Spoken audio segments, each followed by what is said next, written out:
Welcome everyone, my name is Isaac.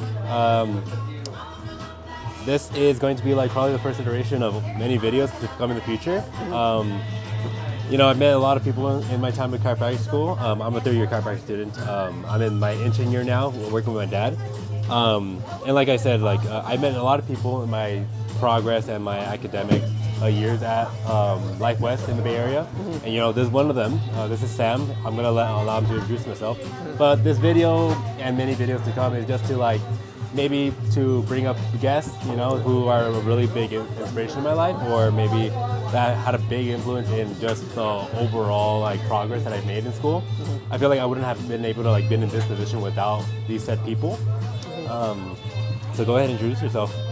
Well, first, I just want to thank Isaac for hosting me on this podcast, but also for making the trip up from LA to British Columbia, so Panorama, British Columbia. Yeah. We went from whatever plus whatever down in California to minus 22 to 25 degrees Celsius here in Canada. So thank you for making the trip out. My name is Dr. Sam Shepard.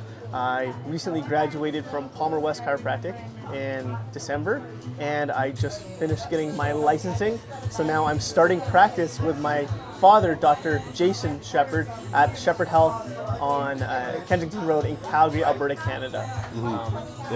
Like I said, thank you for having me. No, of course. Yeah, so basically what we're going to be talking about in this first video is going to be basically how different our schools are. I went to Life West, which is in Hayward, California. He went to San Jose in Palmer, which is a sister school of the bigger campus in Davenport, Iowa. And just what the differences were. And also just to talk about you also interned with your dad for a bit, and you're working with him now, and I'm working with my dad now, and you can just talk about the differences or what you've learned so far compared to how school is and now to a real life clinic perspective. So let me just to clarify, so from what the preconceived notion was before school, then at my school versus other schools to in practice. Is that the differences between that? Yeah. Okay. So growing up, I grew up with my dad adjusting me from when I was a baby. My experience growing up is very unique. My dad, he's been practicing for 3.5 decades now. His big thing is that he was the first doctor in Canada to bring the soft tissue technique, active release technique to Canada. So when he did that at the beginning of his career, it blew up. And he was working with pretty much every single major sports team in North America, from NHL, NFL, CFL, PGA, golf, UFC fighters, Canadian Olympic team, anyone you can think of, he worked with.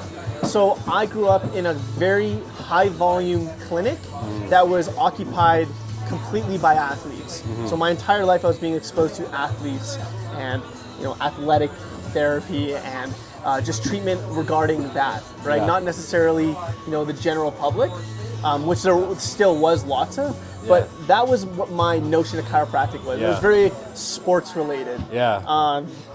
And I only knew what my dad did. I knew his adjustments, I knew his soft tissue. That was, I knew all the machines that he had, shockwave, laser, myopulse, spinal decompression, all of those. Which is more of a base than most people. But that's all I knew. So that was the only preconceived knowledge I had about chiropractic beforehand. When I went into chiropractic school, it was a very interesting transition, mainly just because the politics of my school were very different. It was really crazy. My first quarter down in California, I find out that my school is closing down.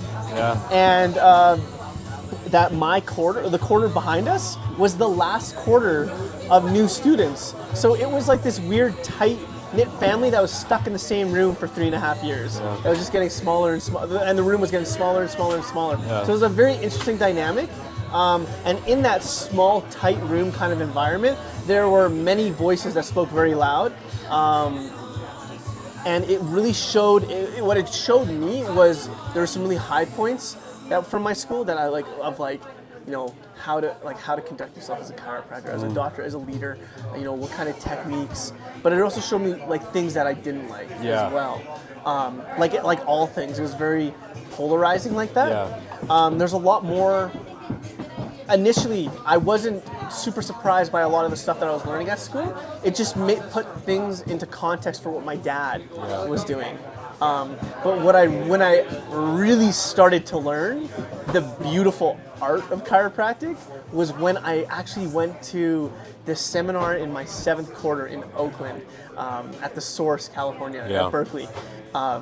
There's this chiropractor who trained my really good friend, Dr. Michael Liscombe from Parker. He's in the Netherlands right now. He's a rock star.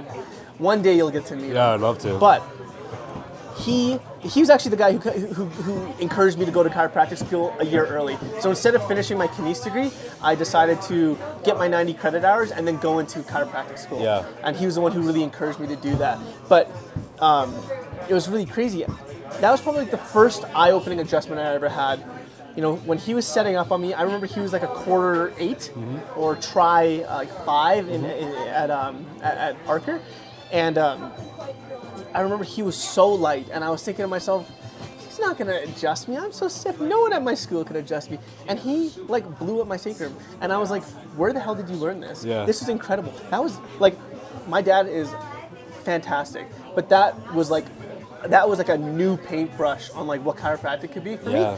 And I was like, who taught you this? Yeah. So then he directed me to this guy this doctor from Boulder, Colorado, named Dr. Travis Stewart. And sure enough, Dr. Travis Stewart had a seminar in Oakland at the Source Berkeley. At the time I was in my 7th quarter. So I was like, wow, like I'm not getting anything like this from Palmer. This is just like so foreign to me, but I was like, it was like I was sun-kissed. Like I had to get more of it. Yeah. So then I went and I drove like an hour and a half from San Jose, where I live, to Oakland.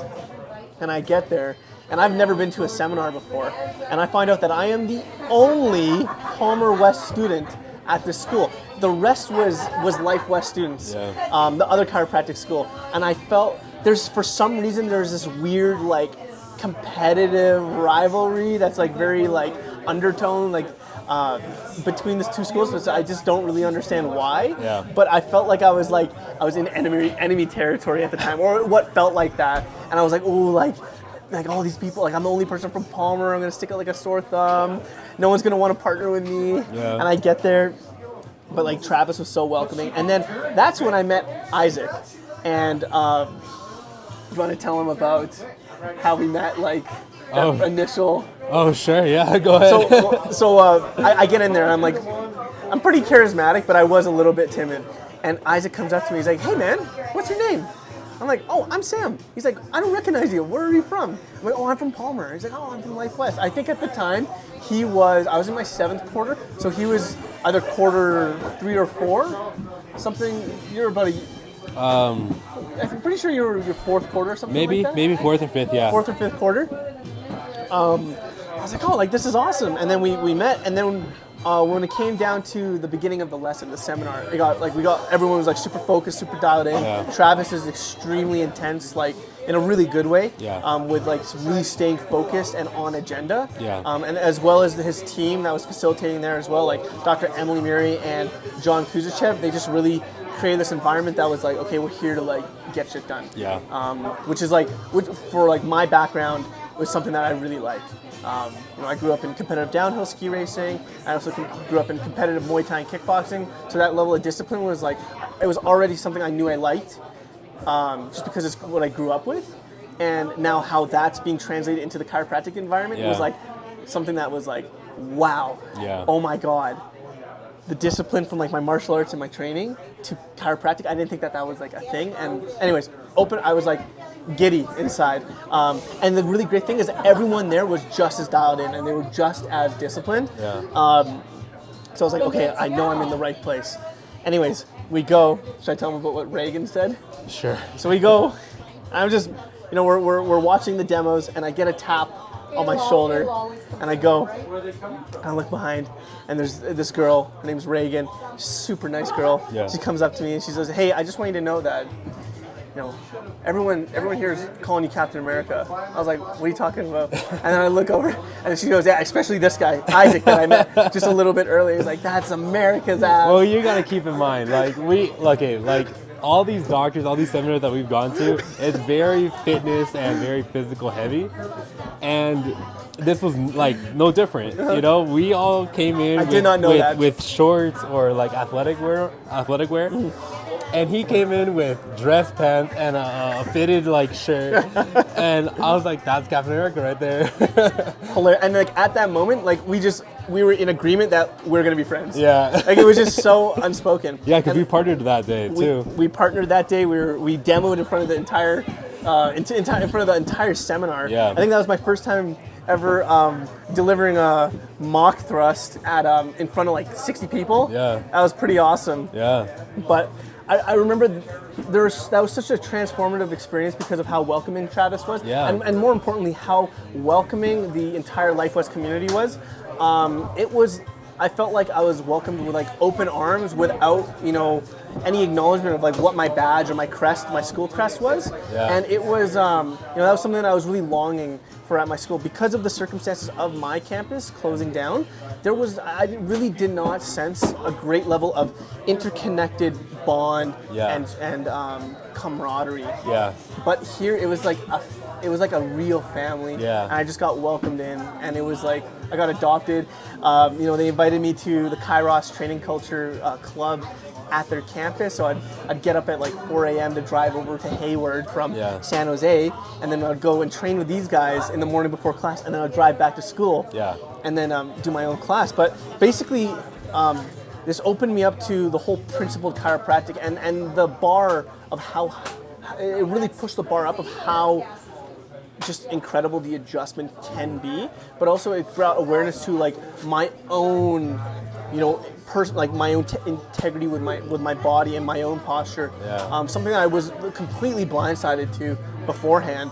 And as I started getting more well versed in this community and this style of adjusting, what I really noticed was the importance of training. Now, the second that someone told me that I could train the adjustment like my Muay Thai and my kickboxing, the world changed. Yeah. Like I started seeing life in colors again, and that really opened the door to like traveling to more seminars. Yeah. So I started going to different seminars that were in this like line of chiropractic, and that's when we started stumbling into each other again. Yeah. We stumbled into each other at KTC level 1, and then at MLS, and like from that time we just became a seminar bro. We just started going to every seminar that we could together. I'd drive up to Hayward and we'd train together. He'd drive down from Hayward down to San Jose, and then we'd train together. You know, through working with Isaac in that community, I got inspired to bring the Kairos training culture back to Palmer West, though it was more on like an unofficial basis. I still got recognition from Dr. Lance Von State at Golden Gate Chiropractic, who's the guru. But it was like I was cultivating an environment where that camaraderie that I experienced in that Q7 seminar at Berkeley, at the Source Berkeley, like that was inspiration, and then I wanted to bring that and like make it a reality at my school that was on the last legs of its life. So that's kind of like, to sum it up, like my whole journey through starting chiropractic at Palmer West, what I thought about it, how it compared to what I was experiencing with my dad, and then how training with the Life West guys and just getting to know that whole community and how it really opened the horizons. Like I felt like I was seeing tunnel vision before, and now it was like panoramic view, like everything. And now, finally, to top it off, how that compares to practice, it's very simple. The more you train in school, the easier practice gets. And I think that's pretty much all I have to say about that. There are, there's a lot of people who stress a lot about going into practice or even going from student clinic to outpatient clinic. Yeah. There's a lot of anxiety. And of course, it's like not to say that a student isn't a real patient, but it's like, these are the regular people that need our service. Yeah. And I mean, all the students are like, we practice on each other ultimately, and most of the students healthy 20-year-olds, and most of them have gone to chiropractic previously. You know, this is very different compared to like a 20-year-old who's been adjusted like monthly for the whole life, compared to a 50, 60-year-old who's never been adjusted in their life. Exactly. You know? Yeah, no, you're exactly right about that. But the thing is in that time, once I learned about, you know, from the Making Moves seminar, and KTC and MLS and all the seminars and techniques that Isaac introduced me to, how I looked at school was rather trying to survive it just to get my degree. I almost looked at the school as like, as my time in school, the 3.5 years, as framework, like the framework of a car. And I have to do everything in my power to create the most powerful engine that will fit in the frame of this car in that limited amount of time, in that limited amount of space. Like, I need to figure out how to put like the engine of a Ferrari into the frame of like a Toyota. Yeah. Right? And in that pursuit, in that, you know, overcoming adversity, in getting that 10, 20% outside my comfort zone, it made each transition so much easier. From student clinic to outpatient, I was training and I felt comfortable and confident to the point where I wasn't worrying about the adjustment with my outpatients. I was confident that I could deliver, you know, an adjustment that serves their needs, whether it's powerful, whether it's light, whether it's whatever, right? And then I could focus more on like what I think is of equal importance is the soft skills. Yeah. The patient interaction, the empathy, the compassion. Yeah. And through that time, you know, the adjustment was trained to a pretty good level in that period of time in my outpatient clinic. And then transitioning from outpatient to preceptor, and now into real practice, you know, the adjustment is trained. From when I started training and really training hard with Isaac towards the end of my graduation, I feel like, not to say that I plateaued, but it's like, it's at a very comfortable place where I'm very confident in my own abilities to like deliver the adjustment that serves the patient's needs or the practice member's needs. So now it gives me more capacity to, like I said, I was training the soft skills to really enrich that whole, like those skills, as well as also now learn all the business related skills, all the marketing, all the advertising. How do I, you know, Dr. Lance von Stade said this really beautiful thing at The Wave. And it's in order to, he had a whole speech, but I'm gonna paraphrase something I took away from it. In order to fuel or to like bring that dream life into reality, you must create a system that fuels it. So like monetarily or like financially fuels that dream. So now I'm at a point where I'm in practice and I'm not losing my mind about, oh man, I'm so nervous that one person's coming in because I have to adjust them. No, I'm like, oh, like so-and-so's coming in, that's so fantastic. Okay, when I'm done working with them, now I can figure out like what kind of marketing strategies I can do. Like that's kind of like that's the evolution of my journey in chiropractic school. Yeah. But the takeaway from that is the training. The more my kickboxing coach Philip Nduga in Calgary, what he told me is that you perform like how you train. So train like you're performing, right? So that's the level of the standard that's being held for training.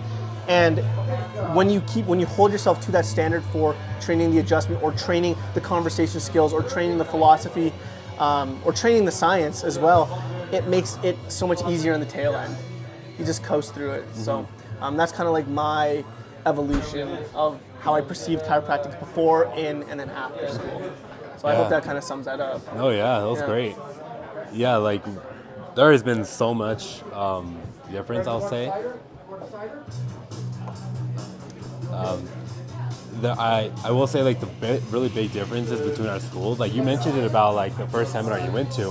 Like, I mean, I've gotten a little glimpse of it of going to your school and like meeting some people. I met one of your great friends at school, but it just felt like there was groups of people. Yeah. Never like a close knit thing. Our school was very close knit. Like we knew everyone. Yeah. Like all the events were hosted and we're all together. It was a pretty cool experience. I will just say, like, I guess maybe your school, from seeing you study the past year, like your school is very heavy on like the diagnosis aspect of it. Our school is very heavy on the adjustment aspect of it. Like we have, you guys have clubs, but like we just like took the ballpark like to another level. By the end of the first quarter, when the school closed, we had one club, and it was MPI. Yeah, but we had like. So you guys have crazy amount of clubs, and there's new clubs like being made every quarter. Yeah, exactly. Yeah, there's new clubs being made every quarter. There wasn't any of that. There was no growth. Yeah. There's no like fruitful growth at my school because it was dying. It was dying. Literally, it was phasing out. Yeah.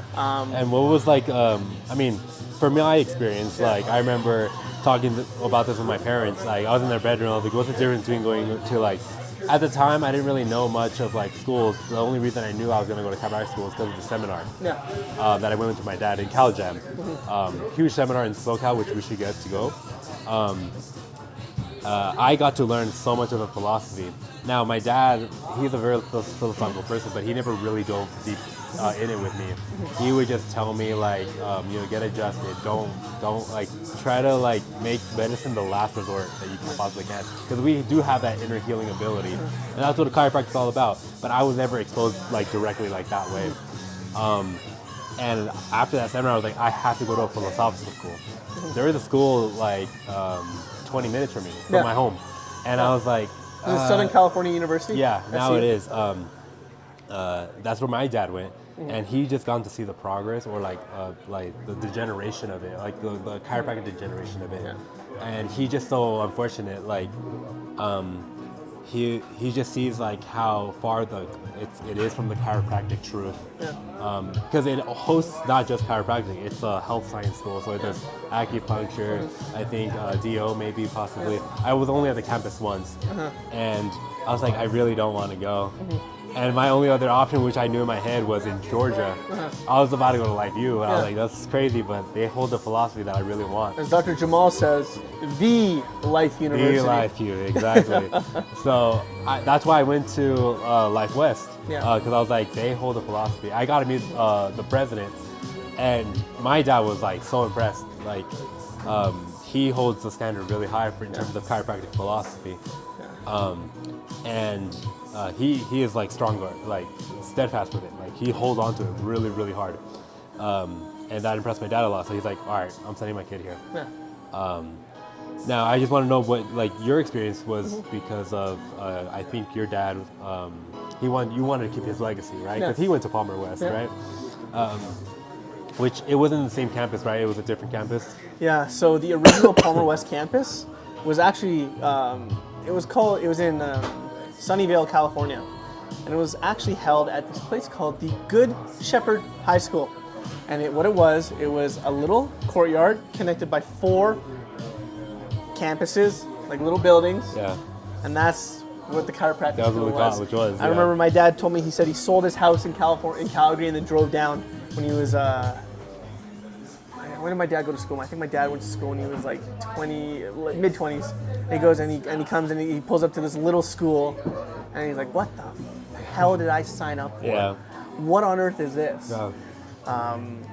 But at the end of the day, I would love to get to like talk to him about that, like more than like the little details about it. That'd be so cool. But like I said, never judge a book by its cover, because there was, of course, it propelled him into excellence. But at the time, I've gotten to get adjusted by your dad, and he kind of surprised me. Yeah, like, I was like, wow, that was kind of cool. No, and so. Sorry, can you repeat that question again? Of like what, like, because I know Western States is right there, and there are 2 chiropractic colleges in Canada. Yeah. Right. One obviously is in all French. Yeah. I don't know if you speak French, but just a little bit. Yeah, a little bit, but there is another college. Yeah. But I heard it's really medical based. Yeah. Yeah. So there's 2 schools. There's I believe it's 3 Rivers in Quebec. It's all French. I don't speak fluent French, so that was out of the cards for me. And then the second one is CMCC. I never felt called to go to Toronto, to be honest, and I don't really know much about that campus. I know I've heard certain things that don't really sound like they were for me.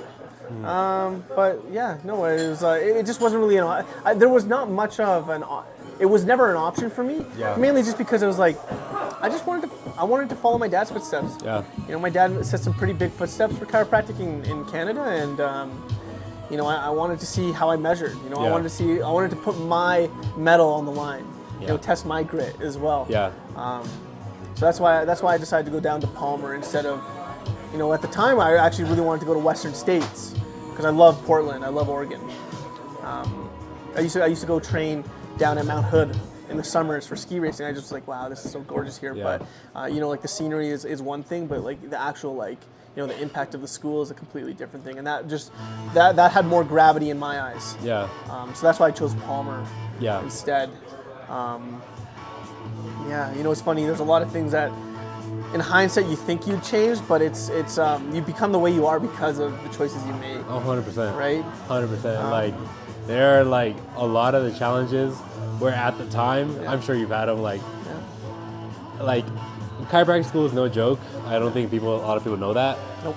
The first 2 years, especially, because I mean, the beauty of my school is that we have the longest preceptor period for a year. Like I've been home for about 2 months. Yeah.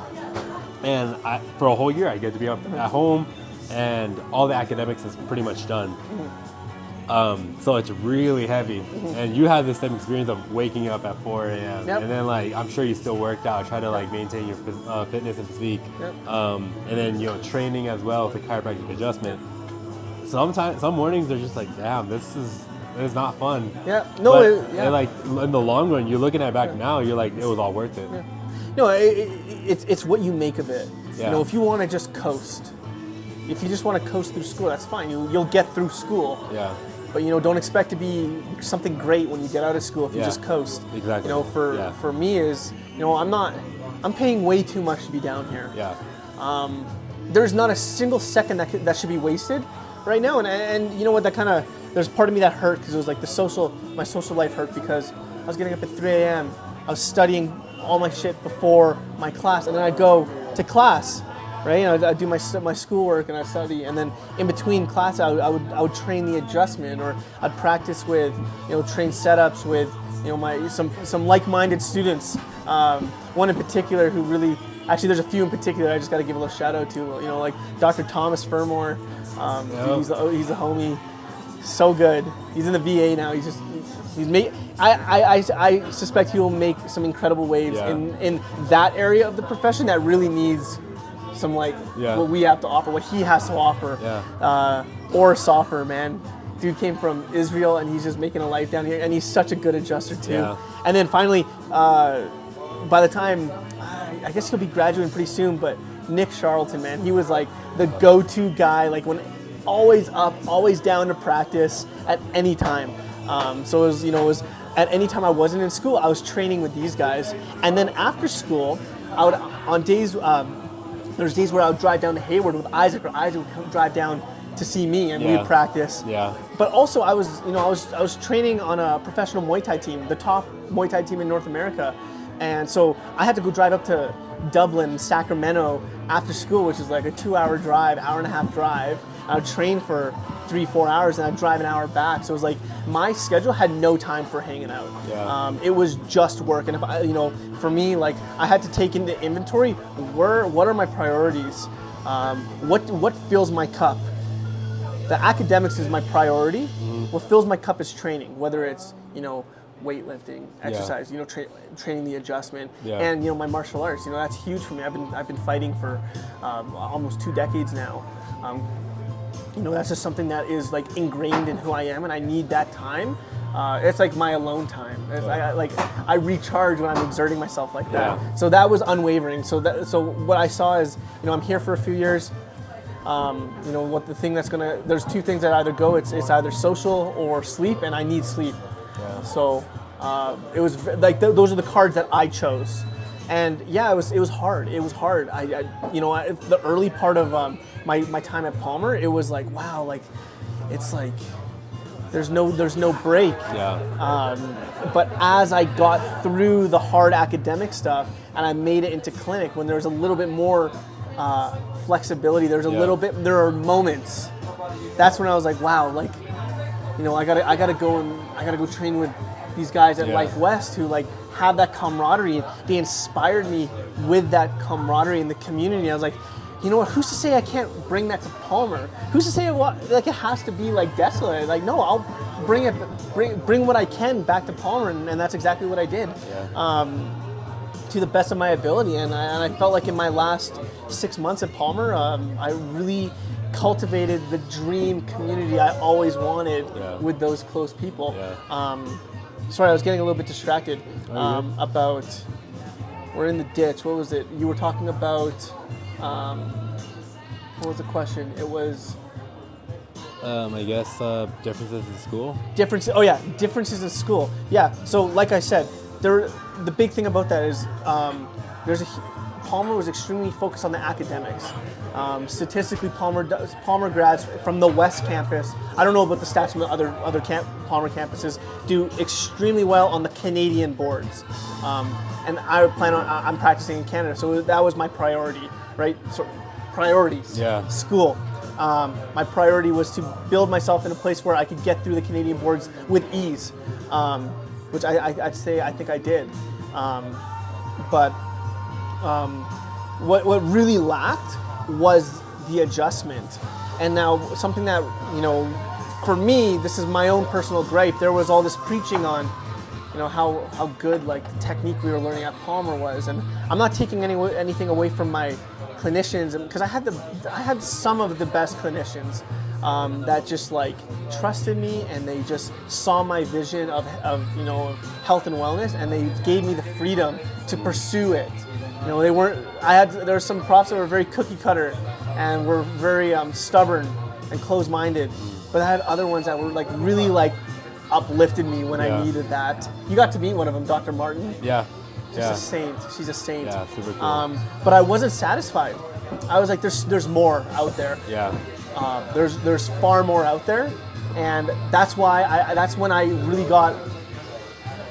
was really inspired to, like, if you want, my kickboxing coach said, if you want to be the best, you got to train with the best. And the guys at Life West were the best, and I was like, I want to be up there, so I got to go train with the best. Ego aside, whatever. I was 11th quarter out of 13 quarters at Palmer, training with a bunch of like, what people would be like first, second quarters, but it was like I was training with a white belt mentality, because I'm not gonna, I'm going in with a blank slate. I want to learn, and I want to absorb everything as purely as possible from everyone I possibly can. I will never ever deny the opportunity for myself to learn. And like training with you guys opened my mind to so much more than even just the adjustment. Something that I want to say beforehand is that at Palmer, I think the really big thing that was missing was the philosophy. There's a lot of it that, at least from how they were teaching it at our school, to an extent, was that it was almost like something to, like a stain on the profession.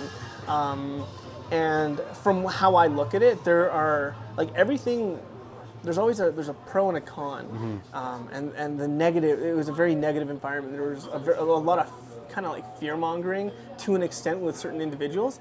And, it really moved away from like what I truly believe the soul of the profession is. Everyone talks about, why did they go into chiropractic? I wanted to treat people holistically. I wanted to help people. I want to heal people with my hands, or whatever verbiage you use for healing, get people better, rehab, whatever. If you're a rehab doc, that's sick. Or if you're a principal chiropractor or whatever, evidence-based, it's all the same. The big thing though is that, whether or not you want to acknowledge the philosophy or not, it's the whole reason why you chose to be a chiropractor over any other medical profession, any other healthcare profession, because you believe, because your fundamental philosophy is different. Right? And that's something that is, I think I had one philosophy class at Palmer, maybe two, but it wasn't really like, when they say philosophy, it was like editing like PowerPoints. But like meeting people at Life West, it just opened my mind. It opened my eyes to something I was previously closed off to, and it was like I just could see the beauty for everything it was. I really fell in love with the philosophy after meeting Isaac and getting to know the whole Life West community. That's awesome, dude. So that was long-winded, but no, you're good. I got a lot to say about that. That's awesome. That's great. We're gonna have more videos, and thank you.